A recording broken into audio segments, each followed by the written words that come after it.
په سلامونو مو هرکلی کوم. الله دې وکړي چې روغ او جوړ به اوسئ.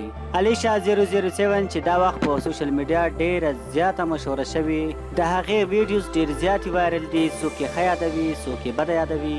هغه علیشه 007 چې مور یې کله له سوباړو سره او کله هم له نورو سیزونو سره په سوشل میډیا راځي او د علیشه مخالفینو ته خاص خطابونه کوي.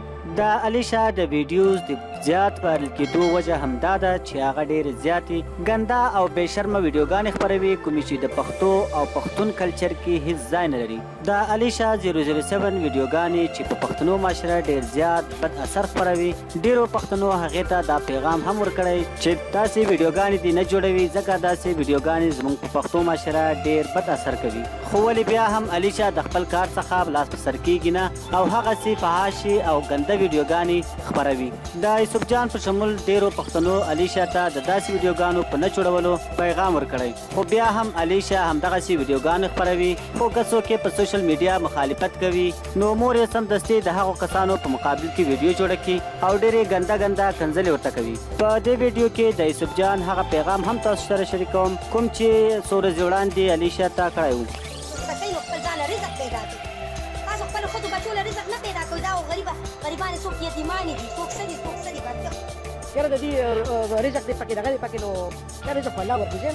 د فحاشیو د بېحیاو په اډو کې خلک رزق نشي ګټلی، هلته خلک صرف ضلالت ګټلی شي.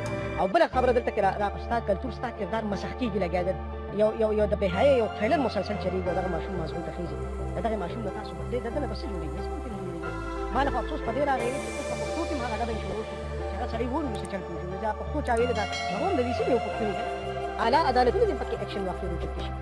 اوس خو آلرېډي چغې سورې وایي حکومت ته خبر اوس حکومت هم پکې اکشن اخلي.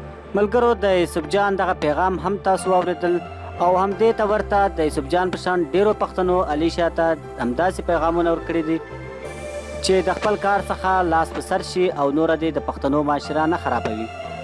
نو الله دې وکړي چې علیشه او د علیشه په شان داسې نورې تور سرې پښتنې چې داسې غلطې ویډیوګانې جوړوي یا داسې غلط کارونه کوي چې د داسې ویډیوګانو جوړولو څخه لاس په سر شي. امید ده چې ویډیو به مو خوښه شوې وي. که مو ویډیو خوښه شوې نو زموږ چینل د سره سبسکرایب کړئ او ویډیو لایک کړئ.